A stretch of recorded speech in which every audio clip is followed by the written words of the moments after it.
Wonderful. Well, we're just getting the final few people come through from our waiting room. So thank you once again for joining us. So the event today is due to last 90 minutes and it's a great opportunity for graduates, and I also believe there are some students of Newcastle University, to find out what it's like to work in China and live in China after graduation. So today we'll be hearing from some of our wonderful alumni, followed by a live Q&A. We have had quite a few questions submitted in advance, and so unfortunately if we don't manage to answer all the questions today, we will be answering them post-event in an email for everybody. So without further ado, I would like to introduce you to our host for the evening, who is alumnus Stephen Lee, who graduated with a BA in Economics with Information Systems. Stephen is now a partner and business development director at First Plus Education Technology in the UK, but has also worked extensively in China. His current role specialises in academic preparation and training for international students in the UK. And as well as hosting the event this evening, Stephen's going to give a little bit of insight into his journey as a Newcastle University graduate. So if you just bear with me 2 seconds and we shall pop you through to Stephen. Wonderful. Hi, Stephen. Thank you for joining us this evening. Hi, Rebecca. Hi, everyone. So can everyone hear us? Yes. Great, great. So good evening to everyone in China, and a very big welcome, as I'm actually in the UK and at Newcastle at this moment. So we are very great honored to invite all of you, and also to invite our 3 elite Newcastle University alumni with very different backgrounds and experiences, and we will hear from them later during our panel session. Just before we start, I'm just quickly go through some of the housekeeping points. As we are doing this event online on Zoom, the live panel discussion is being recorded and will be shared afterwards with attendees to help provide the best experiences for all attendees. Individuals' audio has been muted and videos turned off. Please, can we ask you do not enable microphones or videos throughout the discussion. We encourage you to ask questions for our panel members. Questions will be addressed at end of the panel session. Please use the Zoom chat function for your question to be included in our live Q&A after our panel discussion session. Okay, so I'm really honored to be here today as a undergraduate alumni from Newcastle University. I actually graduated with a BA Economics with Information System degree, graduated in 2005. I believe today we have our alumni participants. Maybe some of you are very young, maybe some of you who were born post-90s, maybe, but I actually came to Newcastle and the UK in 1998. So it's been a long time, 22 years ago. And because I studied my middle school, my high school in Newcastle. And I went to study in Newcastle University for my undergrad. And I studied an MBA, an international MBA in Shanghai while I was working in China. So I have almost 18 years of professional experiences in international trade, training, academic support, student recruitment, and international higher education. I have been working between the UK and China since I graduated from Newcastle University. I worked with a range of international education groups, including some of you may know Into University Partnerships, and also Kaplan, international colleges, to promote international higher education across China.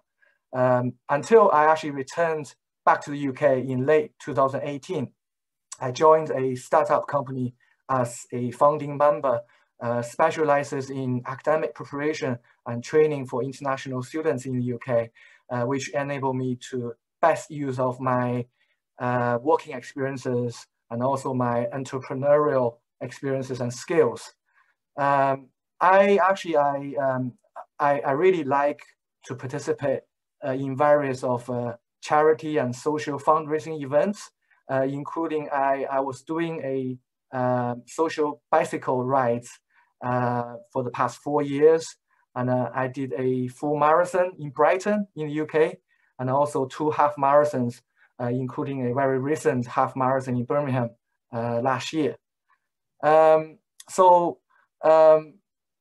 I realized the importance between social responsibilities and working in the education industry, especially for the current year. Everyone is experiencing some very difficult times. I'm just summarizing my own experiences into 3 points to share with everyone and to lead on to the next panel discussion session. Well, the top one is always be prepared, as I said, especially during this very difficult time. Second one is to feel sense of belonging wherever you go. I've been worked in Shanghai, I'm back in the UK, and now I worked from home. So everyone I'm working from, I try to become a really loving wherever I'm working from. And the third one would be stay part to our Newcastle University family. It is your Newcastle and it's our Newcastle too. Okay, so lead to the next panel discussion session. Let's welcome our first distinguished alumni panelist, Yichang Liu, Esther, I believe that's her English name, who is a investor, who works for investor relations at Ping An, and also herself is a freelance interpreter. So let's welcome Yichang. So Yichang, can you hear us? Okay. Okay. So it's time to... Yeah, can you hear me? Yeah, Yes. yeah, I can hear Yichang, yeah. Okay. Okay, so it's your time, Yichang. Welcome. Okay, thank you. Yeah, thank you, Stephen, for your kind introduction. Hi, everyone. My name is Yichang. You can also call me Asta. I graduated from Newcastle, majoring in translation and interpreting in 2018. And I'm currently working in Ping An Group on investor relations. And I'm also assistant to our group's chief capital markets officer in Shenzhen. So first of all, I'd love to take this opportunity to thank Rebecca and other staff for holding this virtual event and inviting me to be one of the panelists. Actually, I received a message from Rebecca around 2 months ago at LinkedIn asking if I would love to share my story with recent graduates. And coincidentally, I was listening to a program called Mid-20 Crisis on BBC Radio in the morning of the same day. So I was quite surprised to find out that not just Chinese newly graduates are a little bit anxious and don't know what to do and wondering the meaning of life, like me and my friends in our mid, and so do Westerners. So taking this opportunity, I would love to use myself as an example to share with you how I gradually passed this stage and found my current job. When I graduated from Newcastle in 2018, I have no clue at all about what I'm going to do for my career. Probably some of you have the same issue. But looking back to that time now, the only thing I did and persisted at that time is keep trying and keep exploring. But maybe this is related to my major, because being an interpreter in nature, it enables me to work as a freelancer and also work in different projects in all kinds of industries. So leveraging on this advantage, I have experiences working with artists, working with different art institutions, and also Attorney General of Myanmar, President of Zimbabwe in Africa, with companies like SF Express, Tencent, and also organizations like United Nations. This process has greatly enhanced my knowledge about myself and helped me to identify my advantages and disadvantages. But it seems like these experiences are too broad and didn't contribute to my long-term career development. But I but I actually think they turn to be a foundation for my career, these experiences.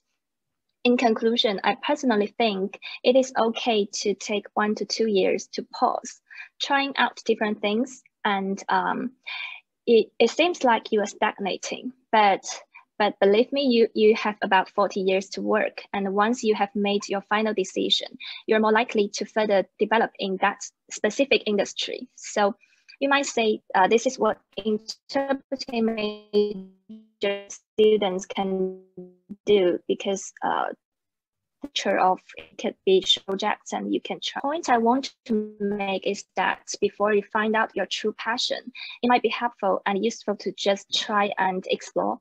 So when I resigned from my first job in Santander, the Spanish bank with the red logo, I think most of you know about the bank because it's in Newcastle. My ex-boss told me that it is okay to use 2 years to try different industries. And after that, you should probably settle down and develop vertically in one industry. I think that's quite correct based on my own experience. And also, as I've said, my major was translation and interpreting, and I studied English literature for my bachelor degree. But my current work is about the stock market, about capital markets, and I will have a CFA test soon. So the second point I want to make is that your work is not necessarily what you have learned, because I have no background in finance at all in the past, but learning doing is actually the most efficient. So my current boss is a British, and he needs an assistant who can help with his business work and also do simultaneous interpreting for all the meetings he attends. So although I don't have any financial background, he said I will learn very fast by working with him, and he will also help me to transfer my career path. So indeed, I joined Ping An Group half year ago, and I've learned a great deal since then.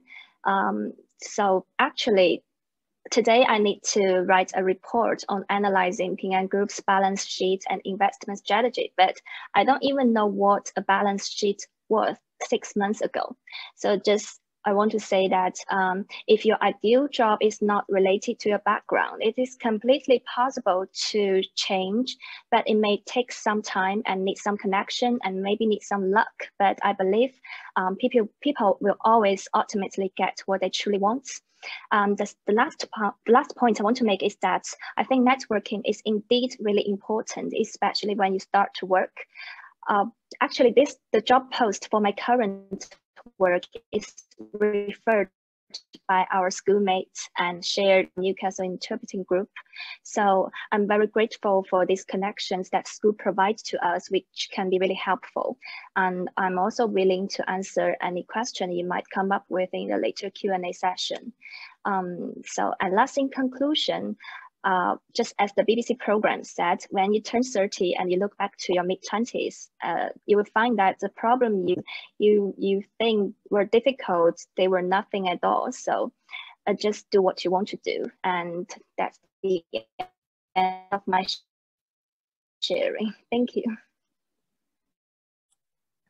Thanks very much, Yichang. So you mentioned about this translating and the interpretation group. It's an alumni group with all the graduates from your program, right? Yeah. Yeah, great. So because I'm actually in that group as well, and I saw our alumni are referring different jobs opportunities in the group. Yeah. Great. So that's another great advice to all of our participants today. Stay connected, and because we have LinkedIn, we have WeChat group chats, we have well, if you are able to using a VPN, we have our Twitter accounts, Facebook accounts for our university. Great. So from Yichang's experiences, so she is a very recent graduated 2 years ago, and she just started with Ping An about half a year ago, and Yichang mentioned a lot about her own development experiences, including learn by doing, and also although she's not a business school graduate, but she's also doing a very well, she's also trying her best to go for the CFA exam, and also you have a good mentor who is your boss, a British line manager who can mentoring forward. Okay, so that leads to our next very distinguished panelist speaker. Bailing Zhang, who is CEO and co-founder for Shanghai Kelian business consulting firm. So let's welcome Bailing. So Bailing, can you hear us? You can, yeah. Yeah. Great. Welcome, Bailing. Okay. Hi, hello. Thank you for Stephen to introduce me here. Okay, and it's nice to meet you guys here. My name is Bailing, and yeah, like Stephen introduced me, I run my events marketing company with my business partners in Shanghai now. We focus on food and beverage industry, and we organize parties and events for them. And currently, we are the one of advertising supplier for Heineken beers in Shanghai. And we will open our bar soon. So I think I will also organize our alumni events in my bar. Okay, basically we are returning startup company, and one of my business partners is also our Newcastle alumni. You know, we also operate a returnees community in Shanghai, and it's called Co-Link Global Networking. And I met my business partners and friends from this networking event platform. That's also the reason I'm president of Newcastle Alumni in Shanghai. Yeah, Newcastle, basically, today I will share something, maybe a special way to find the work, like networking culture. Basically, networking culture is quite popular in Western and especially in French. Before I came back, I was in UK. I also took part in some networking events to find job chances and get some networks. And I also got my first job in Newcastle. Yeah, so I stayed in Newcastle 1 year for work and then come back in 2016. Yeah. And this culture is getting popular in Shanghai, and that's the reason I also run my business to organize networking event here, and especially for returnees. I think it's a great way to get more networks and chances to face-to-face. You know, face-to-face is always the efficient way to let people know you more and get trust. So for newcomers, except for regular recruitment, you can also go to join networking events to build your networks. And another online efficient way to get a job is through boss hiring, boss 直聘. I used to work for Alibaba International Department, and I got it from boss 直聘. And basically, I also applied it from Alibaba official recruitment platform, but HR didn't reply me. And I finally reached out to my department boss directly from this platform. So I think it's also the good way to find the boss to get a good chances. And now as a boss, I prefer to hire people from internship or part-time employees. I think because when I work with them, and I will know them more, and I can explore their skills, and then I will know whether they are fit my company. So if you are not sure what you want to do, you can also try many part-time job, and then there will be the chance to let employer to know you more and also get a great chance. And you know, I'm working in food and the beverage industry now, so I know Shanghai nightlife a lot. So in terms of food and entertainment, Shanghai is international and a multicultural city, and you have many choices. And in here, you won't be feel you are in China. You can also keep your lifestyle in UK, but before you come to Shanghai, it's better to choose location. The east of Shanghai lifestyle is quite different from the west. If you want to enjoy the different lifestyles, it's better to stay west part, we call Puxi. There are full of coffee shops and bars and different countries' restaurants. And the people here enjoy brunch and afternoon tea. Most here, maybe fine dining is not that popular. If if you like Nando's, right? Nando's in UK, and here you can also go to Chicken and Egg. It's in Jululu. It's not far from Jululu. And if you enjoy nightlife in Shanghai, the most popular roads are Jululu. So if you enjoy this kind of lifestyle, so you can live close to Jululu. There are many bars in the clubs, and also in Shanghai, there are many international events organizers like networking events, theme parties, and all kinds of communities. So our company have many event platforms, like Kelian is for returnees and Ready to Go is for theme parties. And there are also some famous organizations like Internations. Internations is also in UK. There also have a branch there. So in there you can know many foreigners, and especially for some professionals. So you can also, if you want to join some international company, you can go Internations. And for party, you can also choose Outer Shanghai. And in here, if you want to go to some, do some sports, and there are a free sports community like Fit Fun. So in here, you have many choices to join different communities. And if you want to join, if you want to know me more, and you can add me. And yeah, thank you for listening.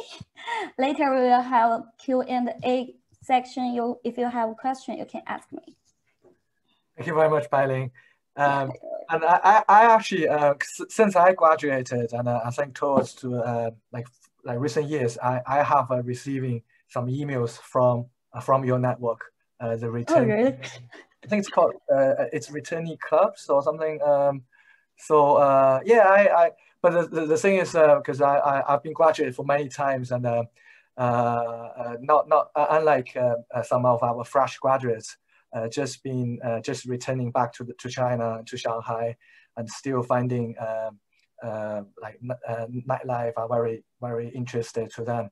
So yeah, it's a very good organization you've been organizing during your spare time, right? I believe, and some very good events I saw from like WeChat moments, and also I saw you have built up a like WeChat official account for the alumni committee as well, which is very exciting. Yeah, and yeah, so I thank you very much for sharing all your experiences, because you really gave us some very good advice and suggestions for our recent graduates who return back to China, to Shanghai, and where to look out for. Especially you mentioned about Nando's, and I believe you also know places to having fish and chips as well, right? In Shanghai. Yeah, exactly. Great. So Bailey, you mentioned about so you have been trying different types of part-time jobs, and you have used Boss Hiring, Boss 直聘 网 as a tool of finding jobs. Any other tools have you been using during your past experiences of finding jobs? Basically, I just had 2 job experience. Sure. And yeah, the first one I got from also both Zhiping, I remembered because it's quite a long time. Okay. Yeah, and also there are some campus recruitment. Right. Yeah, basically for newcomers, normally they will go to some campus recruitment meeting and to apply the jobs there.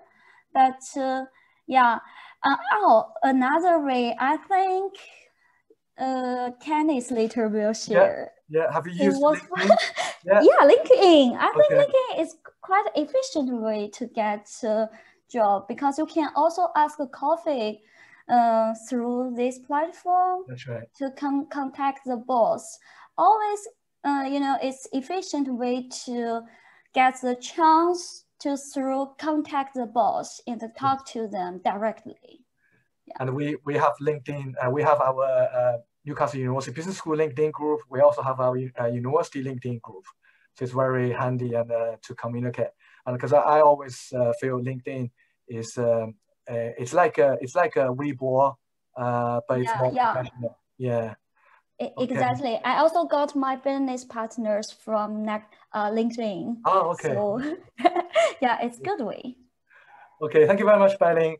So that links to our next distinguished guest, Kenneth. So Mr. Kenneth Lee, who is account manager for LinkedIn in Shanghai. So Kenneth, can you hear us? Yes. Thanks, Stephen, for introduction, and thanks, Bailing, for bringing me up. Appreciate, and you haven't seen each other for a long time. We should meet up sometime in the near future. So okay, Kenneth. So it's your turn. Okay. Cool. Well, hello everyone. I'm Kenneth Lee, and I graduated from Newcastle University back in 2016. And well, I'm eager. Well, it's a great opportunity and it's a great pleasure to share with you virtually. Well, it's pretty that we can't be face to face, but I think, well, it's the best we can do to meet online at such a difficult time. So, well, there are some insights I would like to share with you throughout my experience working in China, because when I first graduated from Newcastle University, I embarked my career as an executive search consultant in Shanghai, so-called the headhunter. So I was a headhunter for around 2 years, and then I joined LinkedIn back in 2018 as a strategic account manager. So we are currently helping a lot of local companies in China to expand their business overseas. So we work with a lot of companies in terms of recruitment and employer branding, as well as the big data talent analytics. So today I'm going to share with you some data you probably will need when you are searching for a job in China or in Shanghai. So first of all, today I'm not paid to advise for. I'm not paid to advise for LinkedIn, but I would like to recommend you to use LinkedIn when it comes to job hunting, because I think LinkedIn is the only one platform that connect with the rest of the world in comparison with other social media in the world like Facebook, Twitter. All of them got banned in China, and well, the only channel you could use is LinkedIn to connect with your alumni, colleagues, and other friends from other countries. So use LinkedIn. And then LinkedIn is not a traditional platform you could use to find a job. If you just submit your resume on LinkedIn to find a job, probably, well, you won't get any reply, because to be honest, I think LinkedIn, well, it's not that efficient in terms of job hunting, but there is another method you could use when you use LinkedIn. Mentioned by Bailing or Stephen, you could connect with your line manager or connect with your future colleague from the company. That is the great way that you could engage with your potential employer. You could talk to them and get acquainted with them, and then you probably get an internal referral from them. I think that's the best way or the best methodology you could use when it comes to job hunting at LinkedIn. So there are a few trends I would like to share with you when it comes to job hunting, because with the impact of the COVID-19 happening this year, a lot of MNC, like the foreign company in China, is shrinking. They freeze to hire in China. So I think, well, I understand it's a very hard time, tough time for you to get a job back in China. So I would strongly suggest you to apply for some local company or connect with the employee of your potential employer, and to get them, get them to refer you internally. And I think that's the best you could do at this tough time. Secondly, I think it's important to pay attention to the industrial trend, because in this year, a lot of like the manufacturing company, automotive company, or any other traditional company got heavily impacted, and they are, they freeze to recruit. I think at least in 2020, the majority of the manufacturing company, automotive company, or even real estate company stopped to recruit. But if you pay attention to the industrial trend, you will notice a lot of industry like gaming, computer games, or the e-commerce company like Taobao, Tianmao, or even though like the social media company like Douyin, they are expand very quickly. I think that's the opportunity you could find at the moment. So you could try to connect with the people or the employee from the company that I mentioned, or from the company from the target industry that I just mentioned. So I think that's my advice for finding a job. And the other question I would like to answer is to what you could expect when you are working in China as a fresh graduate student. So the average company, I think, in working in China back in 2019, if you are overseas student, it will be around 8K to 10K RMB per month. So if you are, well, back in 2019, before the COVID-19 got impact the world, I think if you work in the company like P&G, Unilever, or some big name foreign company in China, well, you probably got around more than 50K to 20K. It depends on the role. But if you are if you are having a computer software engineering related major, well, you probably got higher. But with the COVID-19 impact the industry this year, I think, well, the salary may not be that optimized. So if you are finding a job in China, you may lower your expectation. I think 8 to 10K averagely is a fair salary for recent graduate student at this point. So the final point I would like to make is that guanxi and relationship is very important in China when it comes to finding a job, or even though establishing your own business in China. Well, at LinkedIn, one of our core value is that relationship matter.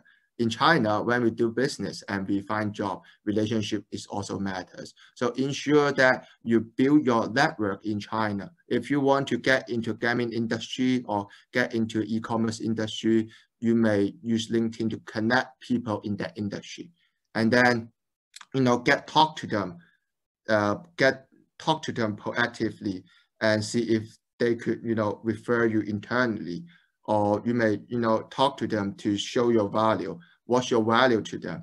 I think that's important to build your guanxi or build your relationship in China, is to build a mutual benefit. You are useful to them and they are useful to you as well. So that's the final point I would like to make. If you guys are looking for any advice or looking for any suggestion, further suggestion, you may, add my WeChat after this meeting, or add my LinkedIn directly. Right. Thank you, Kenneth. Thank you, Stephen. Thank you. Can I ask? So you are working as a account manager with LinkedIn. So what's the exact responsibilities you do with LinkedIn, please? Well, sorry, I just lost the service. What? No problem. Yeah, can you hear me now? Yes, I can hear you now. Okay, please go on. Yeah, so you're working as the account manager at LinkedIn. So what exact responsibilities do you do? Okay, great question. Well, at LinkedIn, we offer solution in terms of recruitment, employer branding, as well as big data analysis. So we help our client in China, which are HR major in most of the time. We help them to recruit around the world. For example, we have Alibaba and we have Tencent for their global recruitment. In the past 5 years, and we find talent. Well, we don't find talents for them, but we provide big data analysis about the talent flow. We know the industrial trend when it comes to talent flow, and we know the talent flow in a specific company with our big data analytics. So that's what we do. That's what I do. I sell the solution to them and help them to grow globally. So the industry focus. So I think I can hear a little bit. So yes. Well, I'm in charge of all industry. So not any industry in specific. So I work with higher education industry like Fudan University and Shanghai University, and also some very state-of-art industry like Alibaba, Tencent, etc. Okay, great. So does LinkedIn organize any offline events in Shanghai? Well, all of our events were held online this year because of the impact of the COVID-19. We do have policy about offline event, which is forbidden in this year. So, but we do have some local company for their campus recruitment overseas with the help of Microsoft Teams, which is a online conference software. And we help them, we help our client with the online conference, with the overseas recruitment, as well as the campus recruitment. Okay, so LinkedIn also organizes online recruitment events so you have especially like a session for returning students as well, or is for everyone in China? Well, in this few months is the busy period of the campus recruitment. So, well, in these few months, we work with campus recruitment majorly. Okay, great. Okay. So I think that's all the panel sharing sessions, and thank you very much to the three very elite alumni guests. I think the questions are coming in, and I believe Kenneth already answered some of the questions asked by our alumni we pre-gathered. Can I just quickly ask? So I have a few questions here. Okay, so the first one would be, do you have any tips for successful interviews? Can I ask all three panelists probably to answer this question by turns? So maybe Yichang, because you are a recent graduate and you just changed job to a very good company in China. So can you share your experiences for successful interview tips? Yes. Okay. Sure. Thank you for the question. I think for successful interviews, first of all, you really need to understand the company or the job you are applying for. And this is quite important because sometimes I made a mistake while I was finding a job. It's like I prepare one CV for everything, but actually you should have targets and you should write something that can attract your target. So each time when you are preparing for a CV or what, you should do some research on the company and the job you're applying for, and adjust your content and your focus of your CV based on their requirements, and you should guess what they would prefer. So this is the first time it's on CV. And second, I think during the interview, most of the time actually, your overall style and your attitude matters a lot actually. So just have confidence in yourself and always be prepared. I think that's the 2 points, and maybe I will think of others and I will just add to my points, but I can ask the other 2 panelists to answer first. Okay. Thank you. Thank you, Yichang. So Bailing, what's your advices for interviews, please? Bailing, you're muted. Yeah.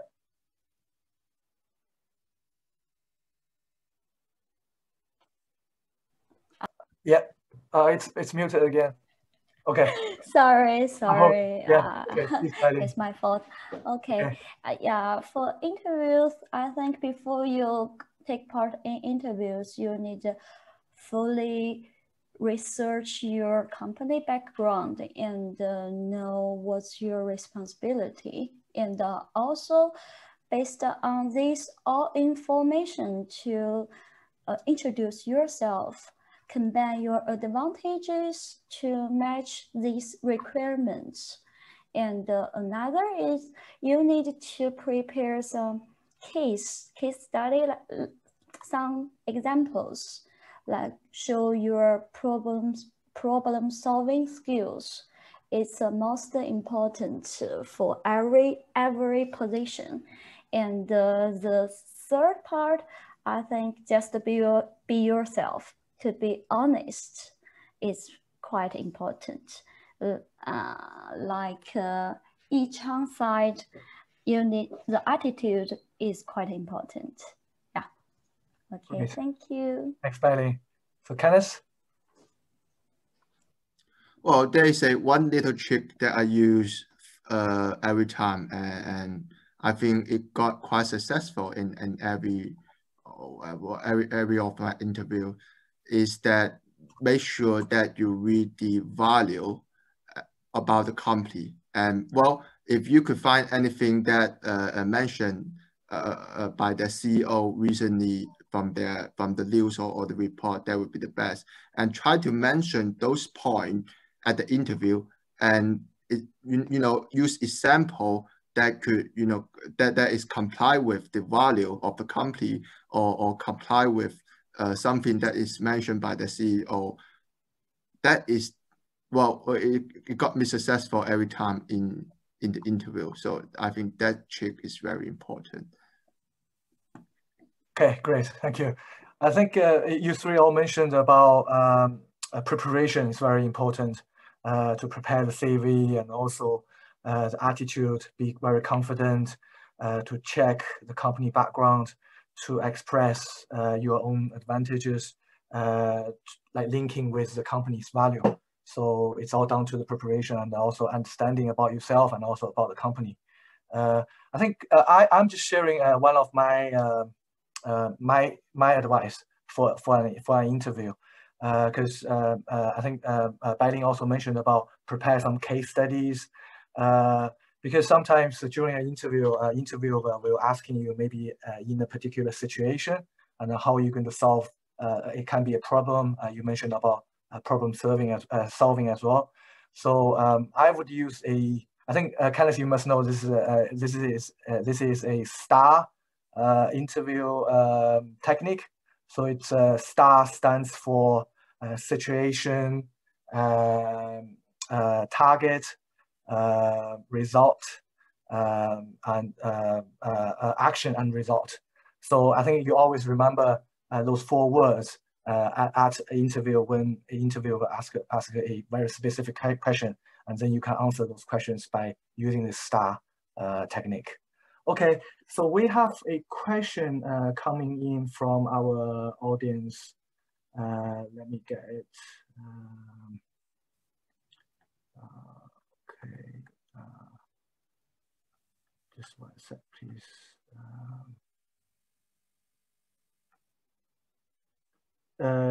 Yeah, there's a question to ask to Yichang for Yichang's sharing. Yichang mentioned about how it is okay to spend 2 years after graduating to discover what you want to do. Because Yichang, you mentioned about posing for the first 2 years. So the participant graduated last year and working at this moment, but still thinking about which industry I want to settle in. How can you express this well in an interview? And as interviewer may think you are not stable and would not want to hire you. So that's a question from our participants. That's to Yichang. Yeah.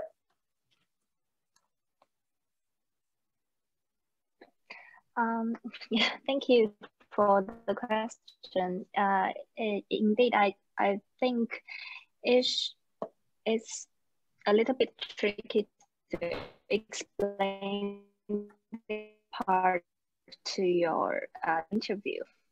Take myself as an example, but like while I was applying for my current job, I talked to my boss and I told him about my background, about like I've been working in all kinds, basically at least 5 or 6 kinds of industries for short-term projects, but each project lasts at least half month. So although it's just maybe a little bit superficial, but I get to know the industry a little bit. And in this process, I'm always judging my own advantages and disadvantages and to think out if I match this industry or not. And I will analyze the reason why I think this does not suit me. And I will explain my advantages and I will explain why I suit your role and I suit this industry and this should be my best choice.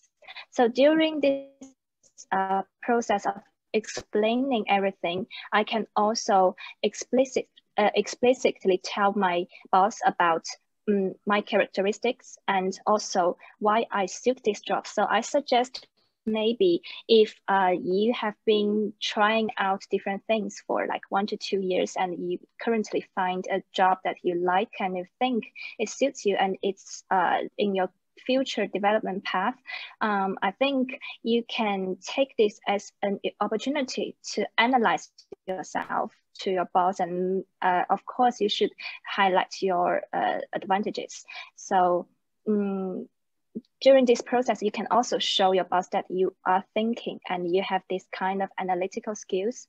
And this might be up to you to think about your own situation, but this is my suggestion. Thank you. Okay, thanks, Yichang. So would the same question apply to Bailing and Kenneth? So Bailing, have you been changing jobs very often in the past? Like if you maybe only worked very short while, and also have you had any gaps between jobs?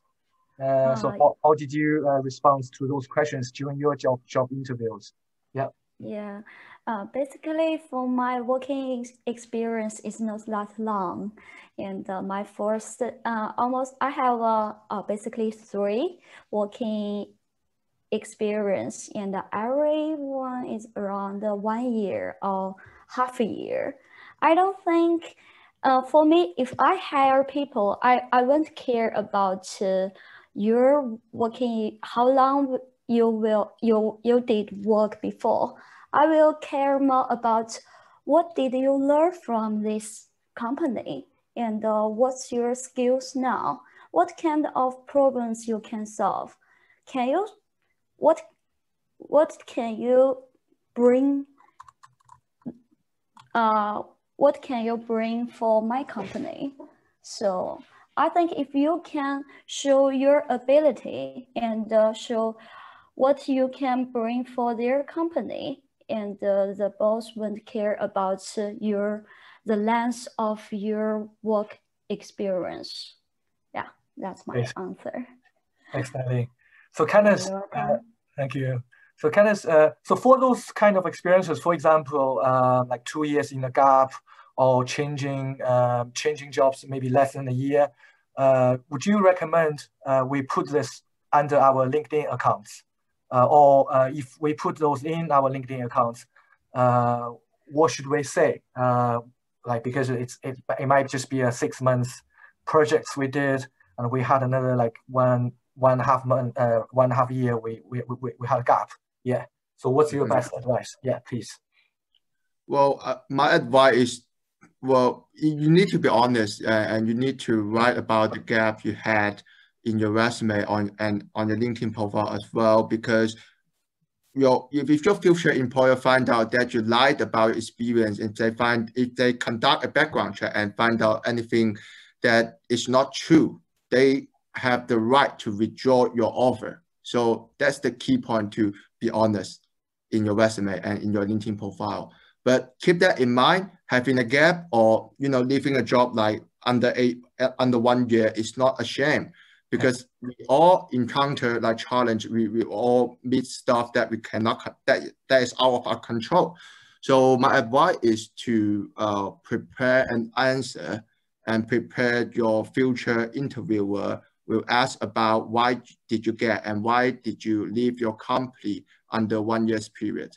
So that's my suggestion. So your answer could be anything about your thinking about your career change, or it could be anything happened to your family or etc. But well, it must show that you are not an easy give up person. It must show that you didn't encounter any challenge and you just want to give up and you just quit your job, and that's not a right answer. That's my advice, to be prepared. Okay, thanks. So that's a question. That was a question from Jessica. Very good question. So we hope we already answered Jessica's question. So next question is from a fresh graduate. So for this year's fresh graduate, should we hunt for a job now when we graduate? Is it better for us to work in the UK for a period of time, or is it better to go back to work as soon as we graduate? So both, all of you three are recent graduates in the past like 2-3 years. I think, can I ask Yichang to share your experiences? Did you had any experiences, working experience in the UK after you graduate? What would be your advice to this fresh graduate, just graduate in the UK? I don't have any working experiences in the UK, to be honest. But actually, I regret it a little bit, because when I come back to China, I really want to hope that I could have stayed in the UK to have 1 or 2 years working experiences, because that might provide different point of view of how work should be and other things. So if I have another chance, I would try to find a job in the UK. But if you are talking about current situation with COVID-19, it's hard to say. So my suggestion is, because I think it's quite hard to find a job this year. So if you can find a good job in UK, I will suggest why not try to work in UK for a period and then make your next decision. Because if you have this idea, that means you wanted to do that. But when you come back to China, it's hard to go out again to work. So that's my suggestion. Okay. So that's a question from Zoe. So I'm hoping Zoe is still in the UK, right? Okay, so to Bailing, have you had any working experiences in the UK after you graduate, before you went back to China? Yes, I had 1 year working experience in Newcastle. I think the company, you all know it, Happy Travel. Do you know that? Happy Travel in Chinatown. Yeah, Happy Travel and Nova Property. They are the same company, basically. Yeah. I was working for bookkeeper there and financial analyst as well. And half years later, I got promotion. I did the operation director there. So I managed 2 companies. Yeah, but 1 year later, because I want to come back China, so I quit that job. And in that, So for this question, I think there are advantages and also disadvantages for this. For me, I think in the second year, I stayed in UK. I know more UK culture there. Basically, before I studied there, I always will stay with Chinese. Right? So it's like you stay in China and there are not big difference. So the second year when you're working there and you will join the life in there and also some community and also your colleagues, your clients, some of them are foreigners. So, and also in there, because you got a break, because you got different working experience in different countries. So when you come back, you can got more chances. Maybe you cannot join in the big company because you have already missed the time for campus recruitment. Yeah. So that's the disadvantage. If you want to join some big company like Fortune 500 company, mostly they will have the channel for newcomers. You need to come back within 1 year. So I missed this chance. But I got chance to join consulting company because I have diversified experience. So I got strategic consulting company. If I work for them to be as a strategic consultant. And after that, half years and I got a job from Alibaba.com. It's Alibaba International Department. So I think it doesn't matter you stay in UK or you stay in Shanghai. It's just about you got more experience and it's useful. So sure. It's just choose the way you want to choose. Don't care about if I choose stay in UK and I will miss some chances in China. You cannot keep the both sides, right? You need, no matter you choose what, and finally you will go the way you will go. Nice. Yeah. Thanks, Fanny. Yeah. So, Kenneth, you might, I think you will be expert in this. So do companies at this moment, because of the COVID-19 issue, offering any online placement or online working experiences for example, in the UK, because currently most UK companies are still working from home. And also I'd like to ask you for your experiences to share with this student about whether she or he whether she should stay in the UK for a bit or go straight back to China. Yeah. Well, yeah, I think I do the expert in this question. Thanks for bringing that up, Stephen. Thank you. Okay. I think, well, it's important. Well, under normal circumstances, I would recommend all of you to, well, if you have the opportunity in the UK to work in the UK, I think you should better stay in the UK because it's a core competitive advantage to understand the cultural difference and, to understand the, the cultural difference as well as the, working with different peoples. I think it's a very important competitive advantage. But in this year, well, what we see is that the China is under the impact of the COVID-19. China is recover much faster than any other country in the world. So a lot of companies is currently develop their domestic market instead of expanding overseas. So I think for this year, it's better to come back to China to find a job or find placement in China instead. Well, because the economy is recovering more faster and the job market is more, robust than any other country in the world at the moment. So I think, well, think about China opportunity first, and then, if you find any opportunity in the UK, well, you may consider staying in the UK for a few years. Great. If you can't, just come back to China. It's all right. We are good in here. Yeah, thanks, Kenneth. And also, because my suggestion would be you still need to consider of the visa circumstances as well, because for this year's graduate, there won't be PSWs. So your visa may expire in January next year, but for next year's graduate, there might be the PSW is coming back. So you will have a chance of applying for 2 years visa, post-studies workers visa in the UK. Okay, so Kenneth, next question I'd like to ask you. One of our alumni mentioned, I think this question is from Yu Yan. She perhaps is still a new current student. So she's mentioning that she will finish her dissertation in September 2021. But we all know that we won't get our graduate diploma until December 2021. So if that's the case, when should you recommend our current students to apply for jobs?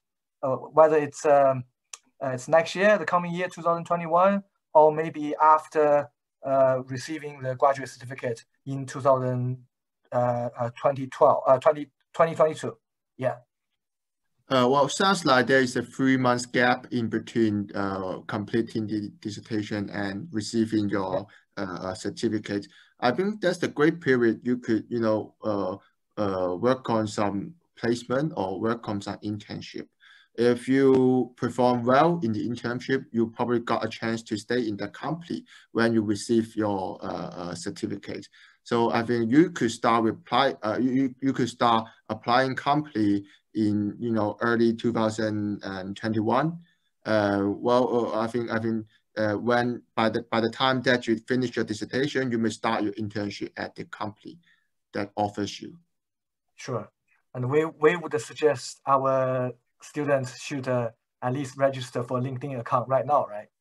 Right now, yeah. Well, as I mentioned, LinkedIn is not that efficient in my point of view when it comes to applying job. You need to connect with a lot of people. Building your network is the key of LinkedIn. So, well, register now. Yeah, great. Thanks, Kenneth. So next question from Vivi. Can I ask Bailing on this question? So she asked about, so she's wondering how to apply job which doesn't relate to her major. Because she really likes to explore different jobs to find her passion, but a little bit lack of confidence. So she presumes the employer won't even consider about people who won't have relevant experiences. Do you have any suggestions, Bailing? Because you have been working across different industries. Yeah, please. Yeah. Okay. Thank you. I think basically you need to know your advantage, what you want to do. And now I think many people now they are not working in the industry they used to study. For me now I do marketing, but my major is financial analysis. So I don't think it does matter. So it's just about you just go to try what you want to do. If you are not sure now, you just go to apply. Finally, you will find a boss. She or he will appreciate your ability. So just go to try something you want to do. So finally, you will find the job. You can do it. So if you are lack of confidence, you just be like we talked before, you just do more research about this company and about their requirements and show what you can do for them. And then I think finally you will get one chance. You will get one chance to try and then when you try more, and then you will find the suitable. You will find a suitable one. Yeah. Thank you, Bailin. Okay, welcome. so next question from Alan to Yichang.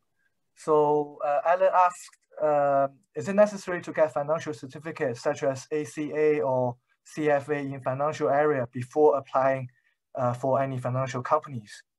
So Yichang, what's your experience? And I know Bailin did financial management as well. So maybe after Yichang answer the question, I can ask Bailin about this question as well. So Yichang, please.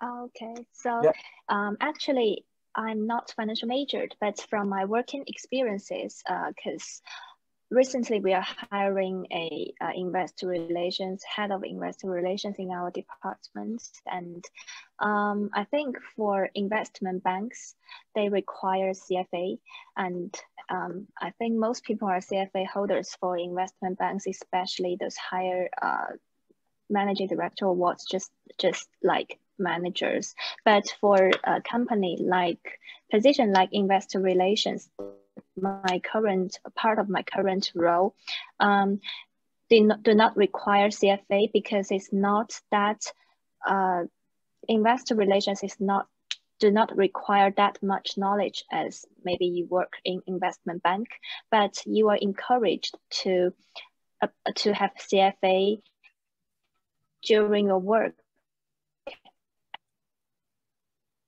You can get burst for the fee. You have CFA, but it's not a requirement, just based on my personal working experiences. But I think maybe Bailin or others can share more, because I'm not this background, so I even don't have a CFA now.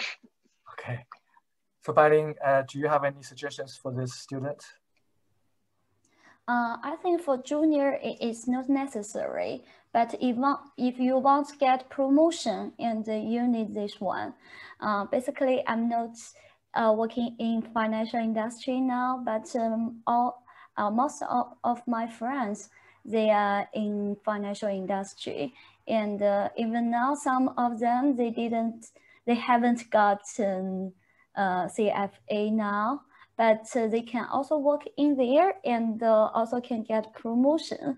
So there is not that quite strict requirements for this.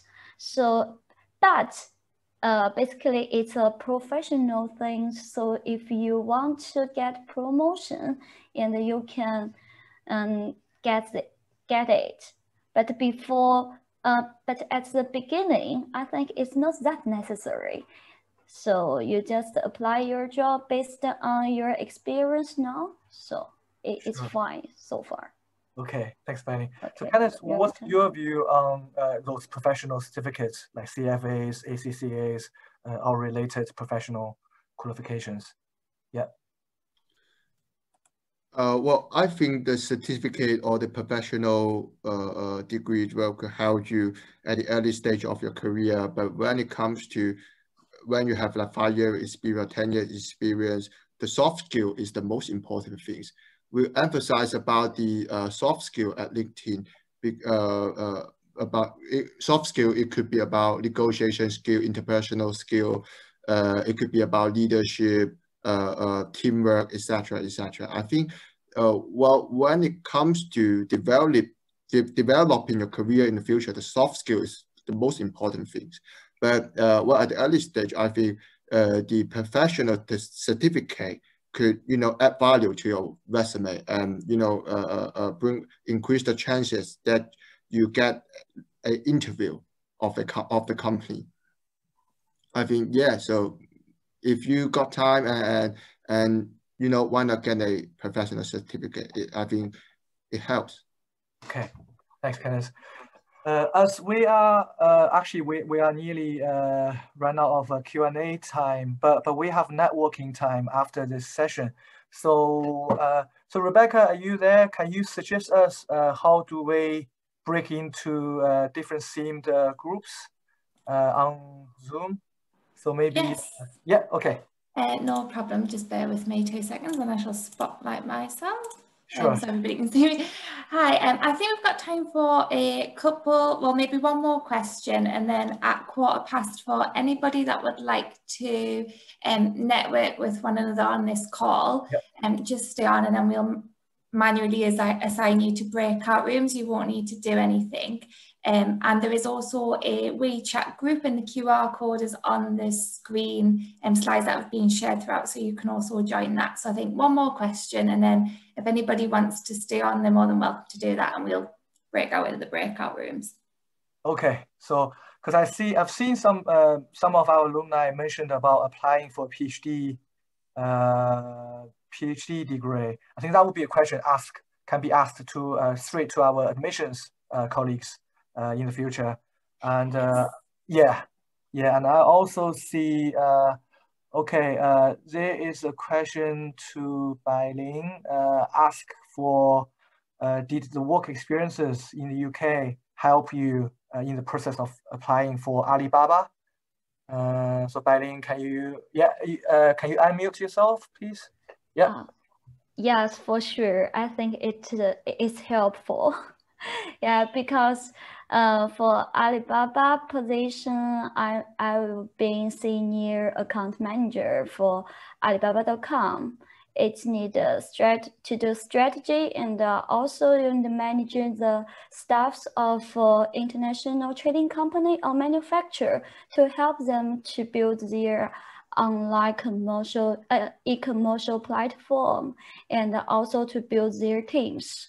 So I was working for Happy Travel and Nova Property because I'm operation director there. So I got management experience. I think it helps. Yeah. Okay.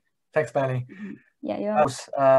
Because I have graduated from Newcastle University a lot longer than the three panelists. I graduated in 2005. It's already 15 years since I graduated, but I still stayed very close contact with Newcastle University. Like I said, because the industry I'm working in is promoting international education between the UK and China. So I still receive lots of emails from the university about events, and also even on my birthday, I receive birthday greetings from our university. So some of you maybe just graduated and is due to graduate next year, or graduated for 3-4 years like recently. I'm really hoping in maybe another 10-15 years, you can share my current feeling and to stay connected. And again, this is your Newcastle, and that's our Newcastle. Thank you all. So Rebecca, can I pass the time to you?